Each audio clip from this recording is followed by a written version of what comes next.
सुनने की रखी है ना। एक चीज़ जानना चाहेंगे, 100 दिन से ज़्यादा हो गए, बल्कि 4 महीने हो गए हैं किसानों की, ना तो उनकी आवाज़ सुनी जा रही है, आवाज़ दबाई जा रही है। तो लग रहा है कुछ ऐसे एक बड़े मूवमेंट की ज़रूरत है, किसान तो कर रहे हैं। देखिए, किसान विरोधी कानून है, हमारा पूरा समर्थन है किसानों को।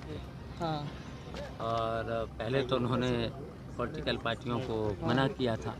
हम तैयार हैं, अगर किसानों पर कहीं पर भी अत्याचार या जुल्म होता है हाँ। तो हमारी पार्टी उनका साथ देगी, चाहे मुझे आंदोलन करना पड़े, कुछ भी करना पड़े। अच्छा शिवपाल जी, एक चीज़ बताइए, देखिए कांग्रेस अलग अपनी राह चल रही है, राष्ट्रीय लोकदल अपनी राह चल रही है, समाजवादी पार्टी अपनी राह चल रही है। नहीं लगता कि अगर एक होकर इनसे लड़ा जाता तो शायद राह आसान हो जाती, लेकिन इस तरीके से मुश्किल नहीं खड़ी होगी कि भाई सब लोग बिखरे हुए हैं, ये तो सारे में बात चल रही है, जब विपक्ष का सबका मुद्दा एक ही है। देखिए, मैंने तो कहा है सभी पार्टियों से समान विचारधारा की जितनी भी पार्टियां हैं, समाजवादी भी है और भी पार्टियां हैं, सभी सेकुलर पार्टियां हैं, सब एक हों। तो कोई बात ऐसी चल रही है कि आपस में कुछ मीटिंग या कुछ इस तरह की कोई आपस में अब होना चाहिए अभी, लेकिन समय है, अभी तो 1 साल शुरुआत कौन करेगा? अच्छा, चाचा बजट एक साथ दिखाई देंगे। मैंने तो कहा है समाजवादी अच्छा, पार्टी से भी लेकिन कहा है। जैसे अभी आपने एक बात कही है कि 85 सीटों पे आपने प्रत्याशी घोषित कर दिए हैं, तो इसे दबाव माना जाए या ये है कि आप अपनी तैयारी कर रहे हैं? अगर मैं बात तो नहीं, तैयारी कर रहा हूँ। वैसे तो 403 सीटें हैं, हाँ, तो 85 सीटें हैं, उम्मीद मानी जाए बातचीत की। बातचीत करेंगे। जानी जी हाथ पीछे रखो, हाथ पीछे रखो हमारे। राष्ट्रीय महासचिव अमित भाई थोड़े से पीछे रखो मोबाइल हमारे करो यार। जयवीर सिंह गुजर जी, मरगूब त्यागी जी, मंडल प्रभारी जी, ऐसे रखो आगे। डॉक्टर नासिर जी, विपिन चौधरी जी, शशि पिंटू राणा जी, राकेश यादव जी, पूर्व अध्यक्ष नोएडा, राजीव यादव जिला अध्यक्ष बुलंदशहर, हाजी इसरात सिद्दीकी जी, जेपी अग्रवाल महानगर अध्यक्ष गाजियाबाद, उस्मान जी और यहाँ उपस्थित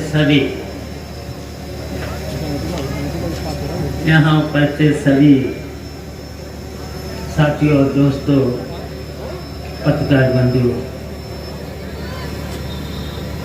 अभी हिंदू मुस्लिम सौहार्द सम्मेलन के बारे में बहुत सी चर्चा हो चुकी है। हमारा देश धर्मनिरपेक्ष देश है और सौहार्द बनाने की जिम्मेदारी हम सब लोगों की है। और सौहार्द अगर रहेगा तो हम लोगों में जो भी दिक्कतें हैं, बहुत दिक्कतें दूर हो सकती हैं।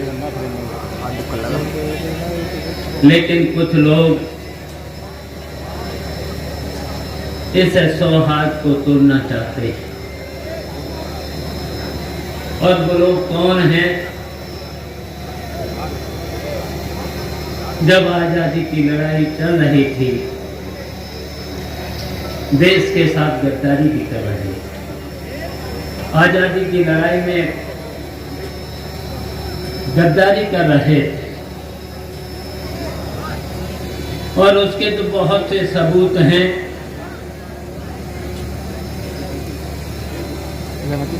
जैसे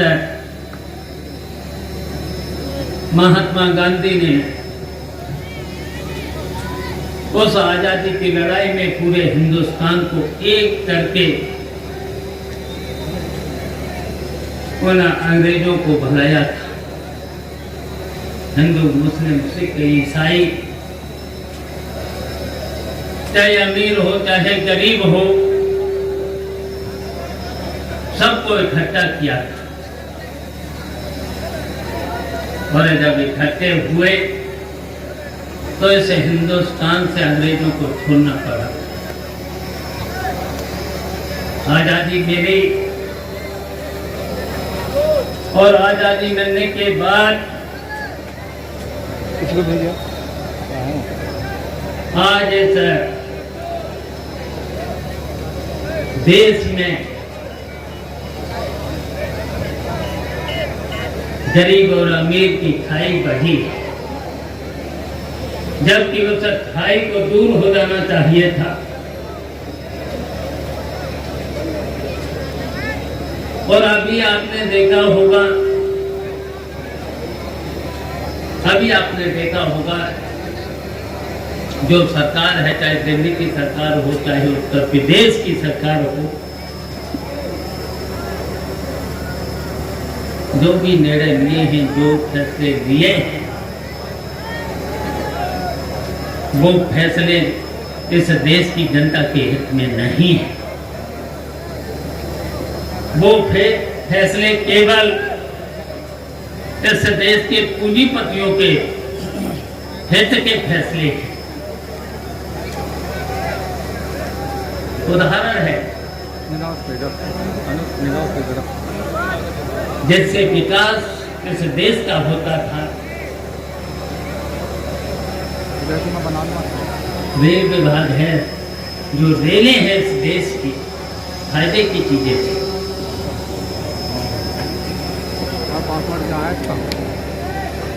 एयरपोर्ट फायदे के थे। बीमा कंपनियां, जैसे बीमा होता है, वो फायदे की चीजें हैं। जितनी फायदे की चीजें थी, सबका निजीकरण होता चला जा रहा, उद्योगपतियों के हवाले करते चले जा रहे हैं। और आपको याद होगा क्या क्या नारे दे दिए गए थे। सबसे पहले नारा इन भारतीय जनता पार्टी के लोगों ने, देश के प्रधानमंत्री से लेकर के भारतीय जनता पार्टी के लोगों ने सबसे पहले नारा कौन सा दिया था, बताइए। जैसे ही भारतीय जनता पार्टी की सरकार बनेगी, अच्छे दिन आएंगे, देश में राम राज आएगा। कहीं लग रहा है अच्छे दिन, कहीं लग रहे। इस समय आपको देखने को मिल रहा होगा 3 महीने से ज्यादा हो गए इस देश का किसान, और क्यों किसान सड़कों पर है, धरने पर है। पूरे देश का किसान, कैसा कानून,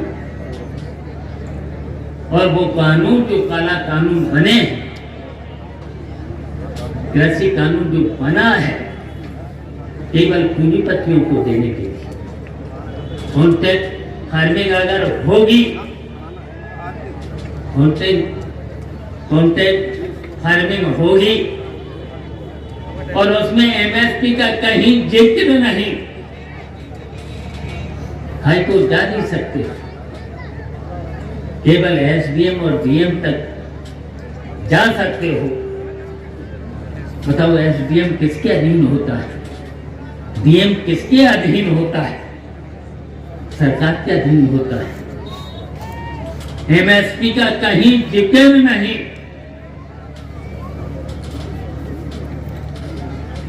जब पूंजीपतियों के हाथ में खेती चली जाएगी, तो बताइए, फिर तो पूंजीपति मनमानी तरीके से आपकी फसल को खरीदेंगे, मनमानी तरीके से। और क्या हाल है देश में, महंगाई कितनी बढ़ी है, कितनी महंगाई बढ़ी है। डीजल के दाम रोज बढ़ रहे हैं, दिन रात। डीजल, पेट्रोल, एलपीजी गैस, और गैस के साथ साथ अभी जिक्र किया था अमित जानी जी ने, दवाइयों की वजह से बाजार में कितनी महंगी दवाएं।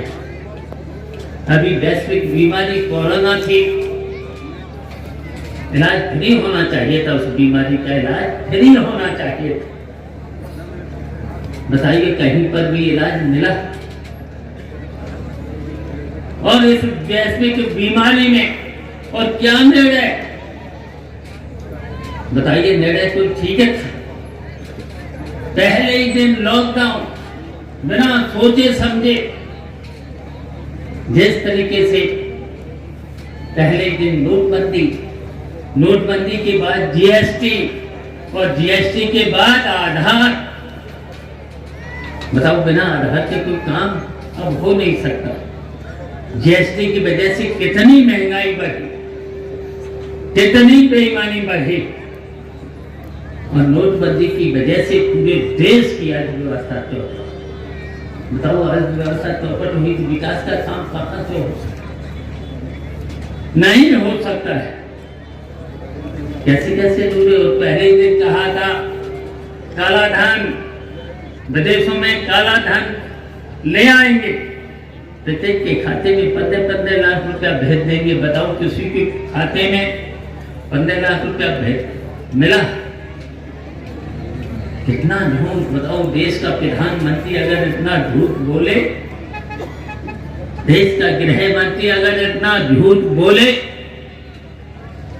क्या होगा? पूरी सरकार की सरकार, इतनी महंगाई की वजह से बताइए कितना भ्रष्टाचार। बिजली पर भी दाम बढ़ रहे लगातार, बिजली पे छापे, पानी, नहरों में पानी नहीं, 4 महीना नहरों में पानी नहीं। हमने तो नहर का पानी और ट्यूबवेल का पानी किया था हमने राजस्व संहिता क्यों लागू की थी? बताओ तहसीलों में क्या बोल रहा है, लेखपाल क्या कर रहे हैं, तहसीलदार क्या कर रहा है, डीएम क्या कर रहा है? कभी सुना था?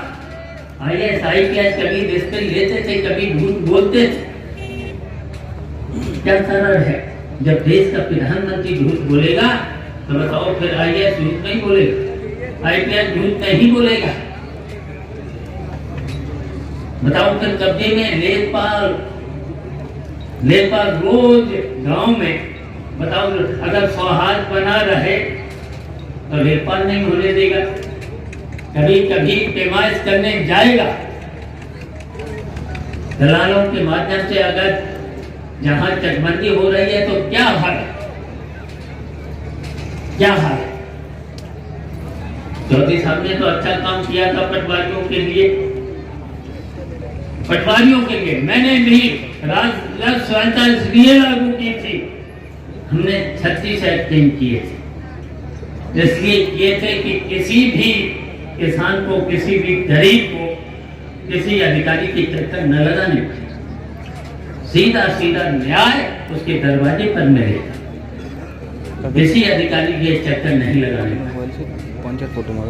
अब बताओ जितनी तो खिड़की खोलो, जितनी भी बताओ जीएसटी, आधार,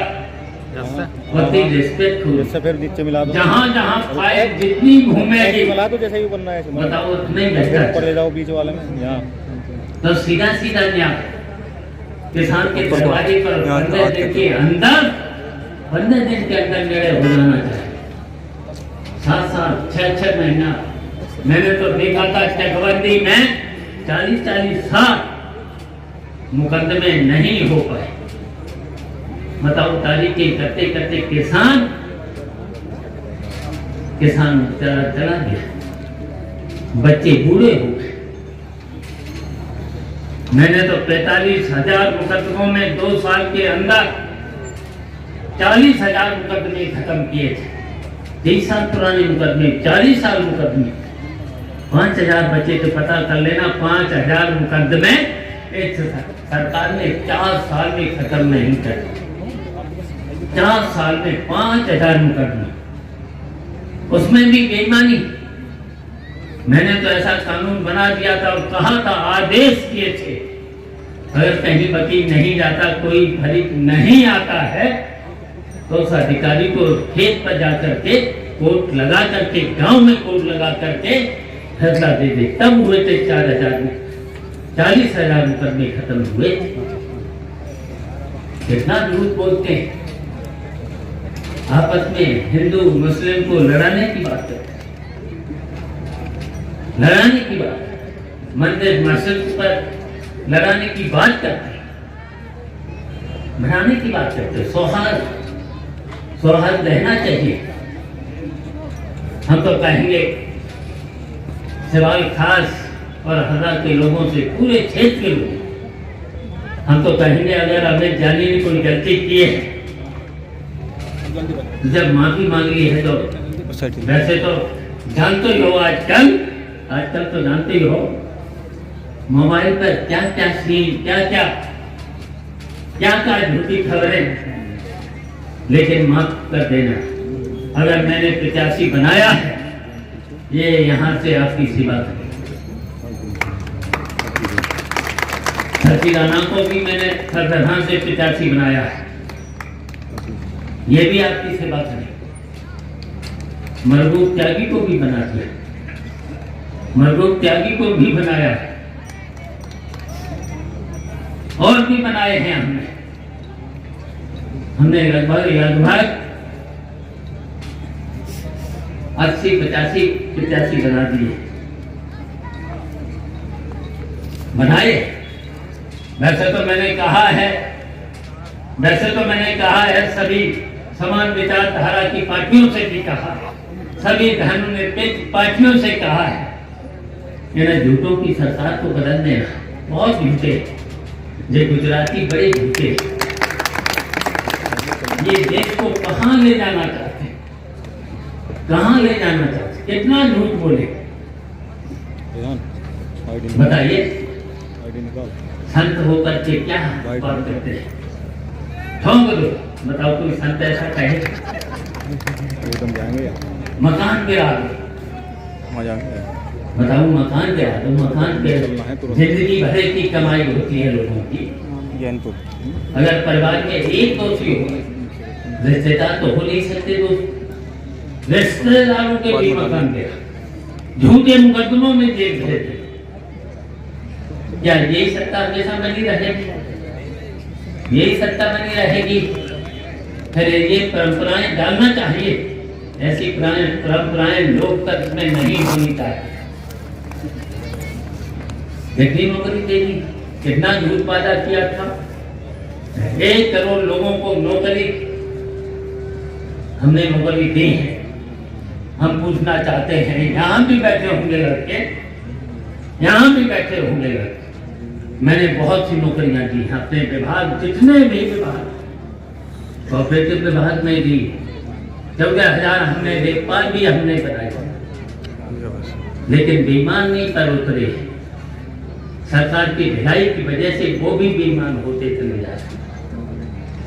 वो भी बेईमानी नहीं करना चाहिए, किसान के साथ न्याय देना चाहिए, गरीब को किसान न्याय देना चाहिए।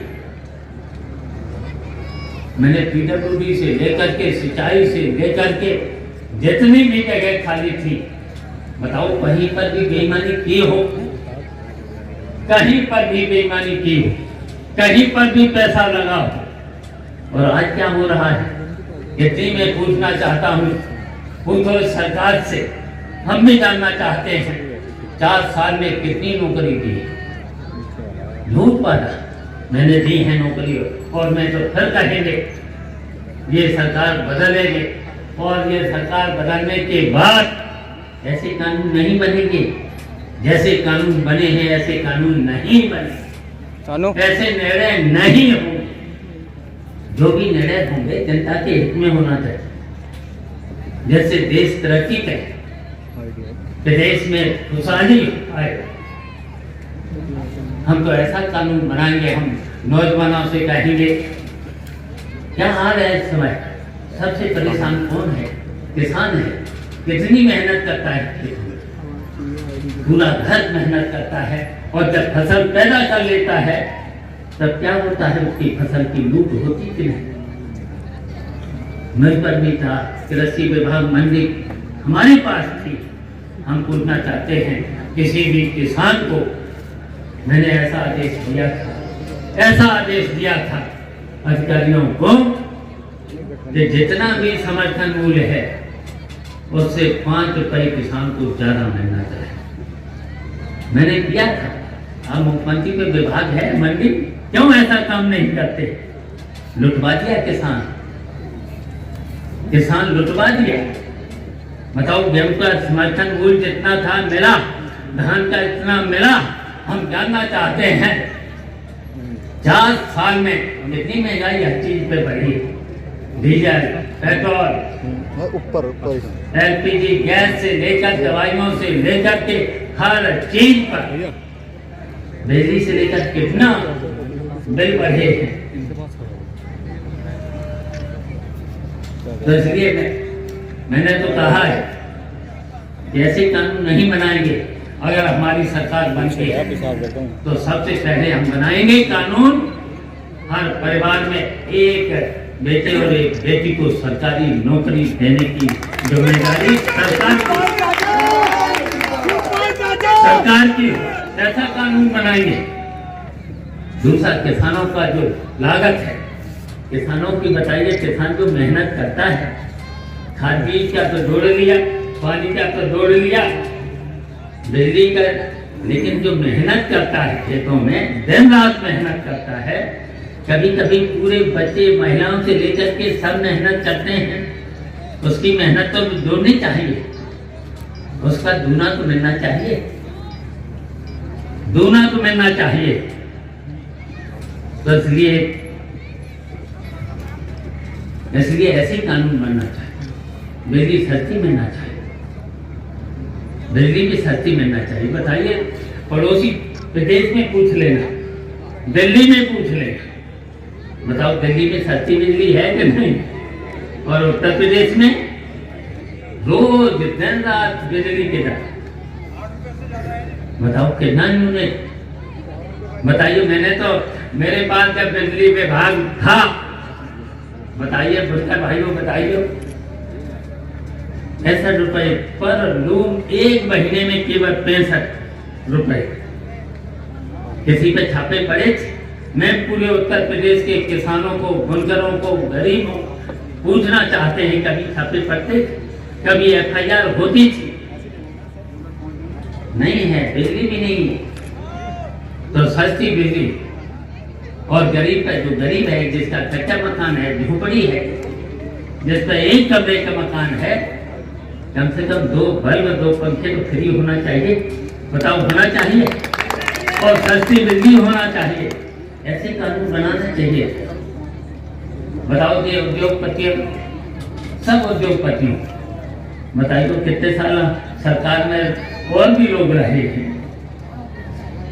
5 स्टार और नई कार्यालय बना है दिल्ली में भारतीय जनता पार्टी का 7 स्टार, और लखनऊ में 5 स्टार, और जिलों में 3 स्टार। बन गए कि नहीं बन गए? कहाँ से लाए ये पैसा? बेईमानी से तो लाए। तो इसलिए समय हो, इसलिए बहुत सी बातें हैं, अब बहुत सी बातें तो बताई दी हैं। तो हम चाहते हैं हमें ज्ञानी जी को, अगर कोई गलती और गलत ये निकाल रहे हैं तो इनको माफ कर देना। हाथ उठा करके बताइए, माफ करोगे? माफ कर देना, माफ कर देना, और ये फिर कभी गलती नहीं करेंगे। बताइए। एक सवाल है कि क्या बिके हुए ये देश के विभाग वापिस हो सकते हैं? जैसा मायावती ने मील बेचते थे, वापिस नहीं हुए, आपकी सरकार भी आ ली। हमने तो लड़ाई लड़ी, हमने लड़ाई लड़ी। अच्छा, कोर्ट में गए, अच्छा कोर्ट में चले गए, जब कोर्ट में चले गए, जब न्यायपालिका से न्याय नहीं मिले तो क्या करोगे? सरकार